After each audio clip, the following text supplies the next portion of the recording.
जय हिंद साथियों। आज की हमारी क्लास 8 सितंबर की डेली करंट अफेयर्स की क्लास है, जिसके अंतर्गत हम बात करेंगे कुछ महत्वपूर्ण प्रश्न। तो चलिएगा इस क्लास को स्टार्ट करते हैं। आज का हमारा आपसे पूछा गया प्रश्न है दोस्तों, पिंक सिटी के नाम से किसे जाना जाता है। 4 ऑप्शन आपके सामने हैं, सही आंसर आप लोगों को कमेंट बॉक्स में लिखकर जरूर देना है। चलिए आज हम अपने पहले प्रश्न की तरफ चलते हैं। आज का हमारा पहला क्वेश्चन है गाइस, हाल ही में एशियाई स्क्वैश महासंघ के नए उपाध्यक्ष कौन बने हैं। अजीत जोशी, साइरस पोंचा, सिद्धार्थ मित्तल या अतुल कुमार। तो गाइस यहाँ पर हमारा सही आंसर हो जाएगा साइरस पोंचा। अभी दोस्तों हाल ही में एशियाई स्क्वैश महासंघ के नए उपाध्यक्ष साइरस पोंचा बन गए हैं। ठीक है गाइस, इसके बारे में डिटेल को जान लेते हैं। देखिए दोस्तों, squash racket federation of India के महासचिव साइरस पोंचा को एएसएफ की 41वीं वार्षिक आम बैठक के दौरान सर्वसम्मति से एशियाई स्क्वैश फेडरेशन का उपाध्यक्ष चुना गया है। द्रोणाचार्य पुरस्कार विजेता को 4 साल के कार्यकाल के लिए चुना गया है। वहीं हांगकांग के डेविड मुई को दूसरे कार्यकाल के लिए एएसएफ के अध्यक्ष के रूप में निर्विरोध चुना गया है।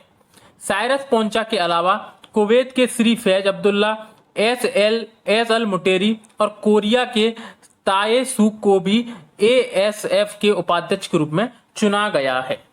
ठीक है गाइस, तो ये सारी बातें हमें इसमें याद रखनी है। इसके अलावा एशियन स्क्वैश फेडरेशन की स्थापना कब हुई थी, तो 1980 में इसकी स्थापना हुई थी। इसके महासचिव डंकन च्यू इसके महासचिव और इसका मुख्यालय कुआलालंपुर मलेशिया में इसका मुख्यालय है। ठीक है गाइस, तो ये सारी बातें हमें इसमें याद रखनी है, पेपर की दृष्टि से महत्वपूर्ण है। चलिए दोस्तों नेक्स्ट क्वेश्चन की तरफ चलते हैं। देखिए दोस्तों, अगला क्वेश्चन है, हाल ही में आईटीबीपी टीम ने किस राज्य में माउंट बलवाला पर सफलतापूर्वक चढ़ाई की है। हरियाणा, अरुणाचल प्रदेश, उत्तराखंड या असम। तो गाइस यहां पर हमारा सही आंसर हो जाएगा उत्तराखंड। अभी दोस्तों हाल ही में आईटीबीपी की टीम ने उत्तराखंड राज्य में जो माउंट बलवाला है उस पर सफलतापूर्वक चढ़ाई की है। ठीक है दोस्तों, इसकी डिटेल को जान लेते हैं। देखिए गाइस, भारत तिब्बत सीमा पुलिस आईटीबीपी के पर्वतारोहियों का एक दल उत्तराखंड में माउंट बलवाला को फतह करने वाला पहला भारतीय दल बन गया है। आईटीबीपी पर्वतारोही ने 4 सितंबर को उत्तराखंड में माउंट बलवाला, जिसकी ऊंचाई कितनी है 21,050 फीट पर चढ़ाई की। आईटीबीपी के मुताबिक इससे पहले 21,050 फीट ऊंची चोटी को आखिरी बार 1947 में स्विस पर्वतारोहियों ने फतेह किया था। इस टीम में सहायक कमांडेंट भीम सिंह, उप निरीक्षक प्रवीण, उप निरीक्षक आशीष रंजन, उप निरीक्षक निखिल, कांस्टेबल सुनील कुमार और कांस्टेबल प्रदीप पंवार ने अपने गाइड राजू मार्तोलिया के साथ 4 सितंबर को माउंट बलवाला की चोटी पर चढ़ाई की। प्रशिक्षित बल आईटीबीपी 1962 से 220 से अधिक चोटियों पर सफलतापूर्वक चढ़ाई कर चुका है, जो इस पर्वतारोही बल के अनूठे और अद्वितीय रिकॉर्ड को दर्शाता है। ठीक है गाइस, तो ये एक बड़े गौरव की बात है कि भारतीय तिब्बत सीमा पुलिस ने उत्तराखंड में जो ऊंची चोटी है माउंट बलवाला उस पर चढ़ाई कर दी है और उसमें सफलता प्राप्त कर ली है।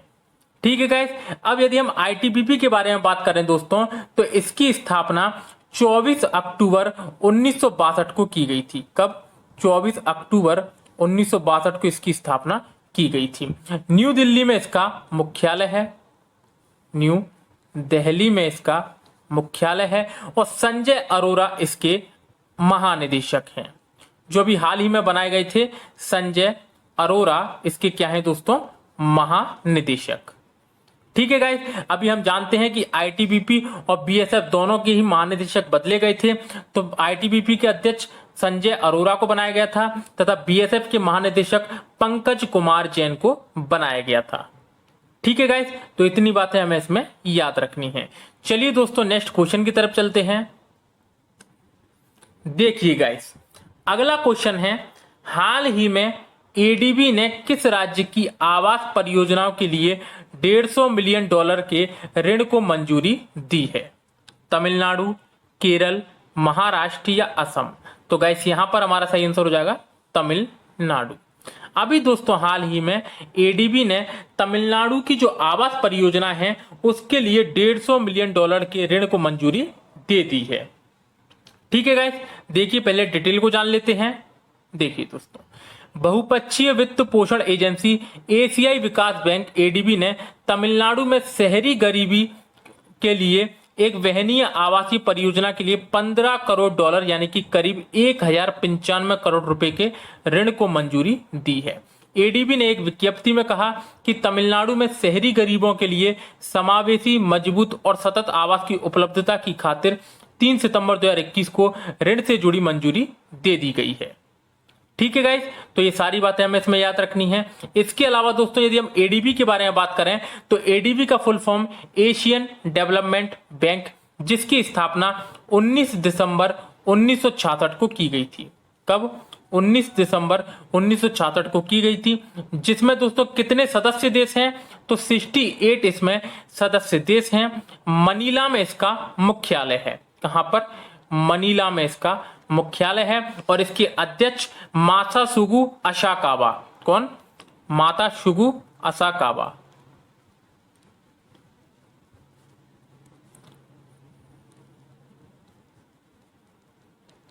ठीक है गाइस, तो ये सारी बातें याद रखनी है, बहुत ज्यादा महत्वपूर्ण है।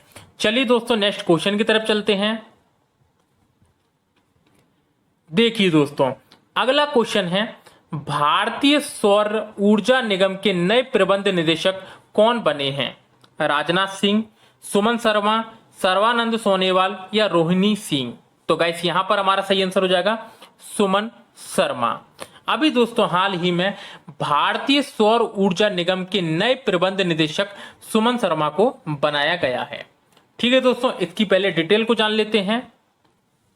देखिए दोस्तों, कैबिनेट की नियुक्ति समिति ने सुमन शर्मा को भारतीय सौर ऊर्जा निगम के प्रबंध निदेशक के रूप में नियुक्त किया है।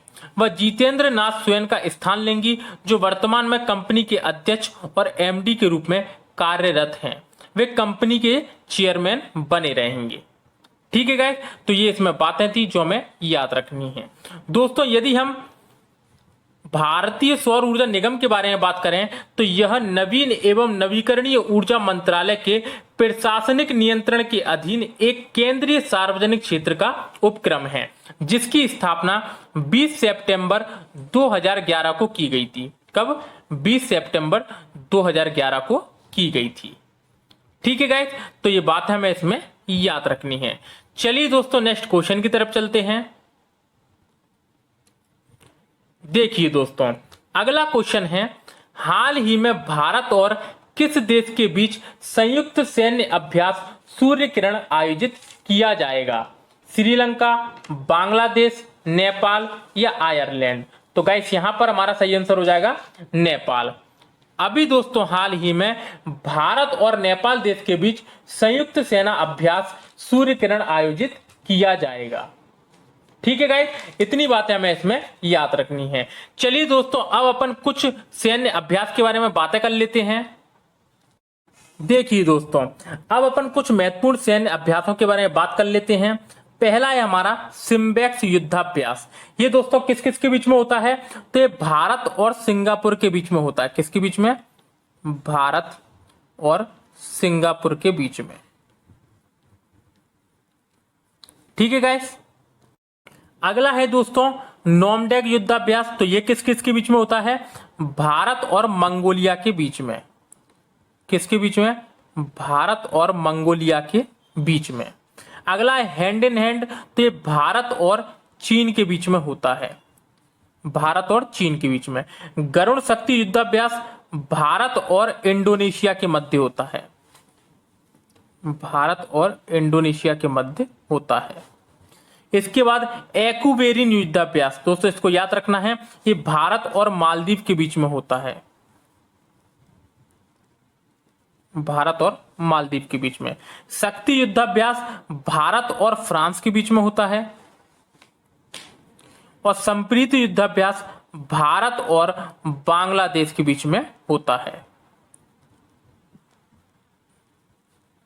ठीक है गाइस, तो सिम्बेक्स, भारत और सिंगापुर के बीच में, nomadic Bharat Mongolia, hand in hand Bharat चीन, गरुण शक्ति इंडोनेशिया भारत, एक्वेरिन भारत मालदीव, शक्ति भारत फ्रांस, संप्रीति भारत बांग्लादेश। दोस्तों ये हमें याद रखना है क्योंकि लगातार पेपर में ऐसे प्रश्न पूछे जा रहे हैं, तो इनको हमें अच्छे से याद रखना है। ठीक है गाइस, चलिए नेक्स्ट क्वेश्चन की तरफ चलते हैं। देखिए गाइस, अगला क्वेश्चन है, मगरमच्छ की तीनों प्रजातियां पाए जाने वाला देश का एकमात्र जिला कौन सा बना है? पठानकोट, केंद्रपाड़ा, जोधपुर या इनमें से कोई नहीं? तो गाइस यहां पर हमारा सही आंसर हो जाएगा केंद्रपाड़ा। अभी दोस्तों हाल ही में केंद्रपाड़ा में मगरमच्छ की जो तीनों प्रजातियां हैं वो पाया जाने वाला देश का पहला एकमात्र जिला कौन बन गया है? केंद्रपाड़ा, जो कि ओडिशा में है। कहां पर? ओडिशा में। ठीक है गाइस, चलिए पहले इसके बारे में डिटेल को जान लेते हैं। देखिए दोस्तों, ओडिशा के केंद्रपाड़ा जिले से होकर कई नदियां, छोटी खाड़ियां तथा जलधाराएं बहती हैं और इस प्राकृतिक खूबसूरती के साथ इस जिले को एक और उपलब्धि भी हाल ही में प्राप्त हुई है। यह देश का एकमात्र ऐसा जिला बन गया है जहां मगरमच्छ की तीनों प्रजातियां, कौन कौन सी? एक तो खारे पानी वाले मगरमच्छ, घड़ियाल तथा मगरमच्छ पाए जाते हैं। एक वन्य अधिकारी ने मंगलवार को इसकी जानकारी देते हुए बताया कि यह जिला पहले ही भीतरकनिका राष्ट्रीय उद्यान में खारे पानी या नदियों के मुहाने पर आने वाले मगरमच्छों के सफलतापूर्वक संरक्षण की ख्याति प्राप्त कर चुका है। राष्ट्रीय उद्यान में 1768 मुहाने वाले मगरमच्छ हैं। यहाँ भारत के 70% ऐसे मगरमच्छ पाए जाते हैं। यहाँ इनका संरक्षण 1975 में ही शुरू हो गया था। राजनगर मैंग्रोव वन के संभागीय वन अधिकारी जेडी पाटी ने बताया कि मगर और घड़ियाल के यहाँ पाए जाने के साथ जिले की नदियों में मगरमच्छों की तीनों प्रजातियां देखी गई हैं। ठीक है गाइस, तो ये सारी बातें हमें इसमें याद रखनी है। इसके अलावा यदि हम ओडिशा के बारे में बात करें तो दोस्तों ओडिशा की राजधानी भुवनेश्वर है। क्या? भुवनेश्वर इसकी राजधानी है। ओडिशा के मुख्यमंत्री नवीन पटनायक, ओडिशा के राज्यपाल गणेशी लाल, ओडिशा में विधानसभा सीटें 147, ओडिशा में लोकसभा सीटें 21, ओडिशा में राज्यसभा सीटें 10। ठीक है गाइस, तो इतनी बातें हमें इसमें याद रखनी है। चलिए दोस्तों नेक्स्ट क्वेश्चन की तरफ चलते हैं। देखिए दोस्तों, अगला क्वेश्चन है, डच ग्रैंड प्रिक्स 2021 का खिताब किसने जीता है? मैक्स वर्स्टापेन ने, लुइस हैमिल्टन, वाल्टेरी बोटास या इनमें से कोई नहीं? तो गाइस यहां पर हमारा सही आंसर हो जाएगा मैक्स वर्स्टापेन। दोस्तों मैक्स वर्स्टापेन जो कि रेडबुल कार के रेसर हैं, इन्होंने अभी हाल ही में डच ग्रैंड प्रिक्स 2021 का खिताब जीत लिया है। ठीक है गाइस, पहले इसके बारे में डिटेल को जान लेते हैं। देखिए दोस्तों, मैक्स वर्स्टापेन जो कि रेडबुल कार के चालक हैं तथा नीदरलैंड के निवासी हैं, ने फॉर्मूला 1 डच ग्रैंड प्रिक्स 2021 जीत ली है। इसमें लुइस हैमिल्टन जो कि मर्सिडीज कार के चालक हैं तथा ग्रेट ब्रिटेन के निवासी हैं, वो दूसरे नंबर पर, तथा वाल्टेरी बोटास जो कि मर्सिडीज कार के चालक हैं, फिनलैंड के निवासी हैं, तीसरे स्थान पर रहे हैं। रेडबुल ड्राइवर की सीजन की 7वीं जीत और उसके करियर की 17वीं जीत ने उसे गत चैंपियन से 3 अंक आगे कर दिया है, जो दूसरे स्थान पर रहे हैं। ठीक है गाइस, तो ये प्रमुख बातें हैं जिन्हें हमें याद रखना है। चलिए दोस्तों कुछ प्रमुख ग्रैंड प्रिक्स के बारे में बातें कर लेते हैं। देखिए गाइस, ये हमारे आईएमपी प्रश्न दोस्तों, इनको आपको याद रखना है। पहला है, बेल्जियम ग्रैंड प्रिक्स 2021 का खिताब किसने जीता है? तो ये जीता है दोस्तों मैक्स वर्स्टापेन ने। किसने? मैक्स वर्स्टापेन ने। ठीक है। दूसरा है इटालियन ग्रैंड प्रिक्स 2021, तो ये भी जीता है मैक्स वर्स्टापेन ने। तीसरा आता है फ्रेंच ग्रैंड प्रिक्स 2021 का खिताब, तो ये भी जीता है दोस्तों मैक्स वर्स्टापेन ने। अजरबैजान ग्रैंड प्रिक्स 2021, तो ये जीता है दोस्तों सर्जियो पेरेज ने। किसने? सर्जियो पेरेज ने। ठीक है दोस्तों, स्पेनिश ग्रैंड प्रिक्स 2021, तो ये लुइस हैमिल्टन ने जीता है। किसने? लुइस हैमिल्टन ने। इसके बाद ऑस्ट्रियन ग्रैंड प्रिक्स 2021, तो ये भी जीता है मैक्स वर्स्टापेन ने। ठीक है गाइस, तो ये प्रमुख बातें हैं जिन्हें आपको समझना है और ये दोस्तों आपको याद रखने हैं। ठीक है, चलिए नेक्स्ट क्वेश्चन की तरफ चलते हैं। अगला क्वेश्चन है गाइस, हाल ही में किसने डिजिटल भुगतान interactive platform pulse platform launch किया है? फोन पे, गूगल पे, पेटीएम या इनमें से कोई नहीं। तो गाइस यहां पर हमारा सही आंसर हो जाएगा फोन पे। अभी दोस्तों हाल ही में फोन पे ने पल्स प्लेटफॉर्म को लॉन्च किया है। चलिए दोस्तों इसके बारे में डिटेल को जान लेते हैं। देखिए गाइस, फोनपे ने हाल ही में फोनपे प्लस नामक एक नया प्लेटफॉर्म लॉन्च किया है। पल्स डिजिटल भुगतान पर डेटा निगरानी और ट्रेंड वाला भारत का पहला इंटरेक्टिव प्लेटफॉर्म है। यह प्लेटफॉर्म भारत के इंटरेक्टिव मानचित्र पर ग्राहकों द्वारा 2000 करोड़ से अधिक डिजिटल लेन देन दिखाता है। फोनपे ने पल्स रिपोर्ट भी लॉन्च की है, जो पिछले 5 वर्षों में डिजिटल भुगतान के विकास पर एक गहन अध्ययन है। रिपोर्ट में इस बारे में भी जानकारी है कि 2016 के बाद से पूरे भारत में डिजिटल भुगतान कैसे विकसित हुआ है और इससे विस्तृत भौगोलिक और श्रेणी विशिष्ट रुझान शामिल हैं। ठीक है गाइस, तो ये छोटी छोटी बातें हैं जिसे हमें याद रखना है। और यदि हम फोन पे के बारे में बात करें तो दोस्तों इसकी स्थापना 2015 में हुई थी। फोन पे एक डिजिटल पेमेंट सेवा प्रदान करने वाला एक कंपनी है जिसकी स्थापना 2015 में हुई थी और इसका मुख्यालय बेंगलोर में है। कहां पर? बेंगलोर में। ठीक है गाइस, चलिए नेक्स्ट क्वेश्चन की तरफ चलते हैं। अगला क्वेश्चन है गाइस, हाल ही में अंतर्राष्ट्रीय चैरिटी दिवस कब मनाया गया है? 3 सितंबर, 4 सितंबर, 5 सितंबर या इनमें से कोई नहीं। तो गाइस यहां पर हमारा सही आंसर हो जाएगा 5 सितंबर।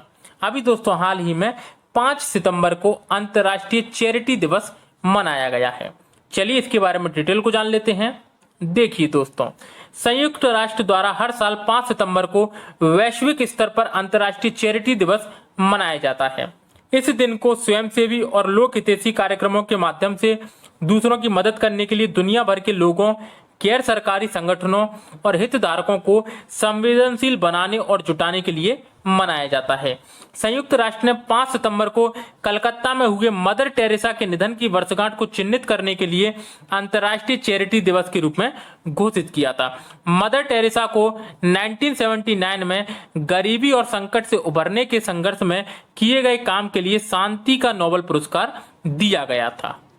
ठीक है गाइस, ये हमें याद रखना है। और दोस्तों 5 सितंबर को यह हमारा शिक्षक दिवस मनाया जाता है।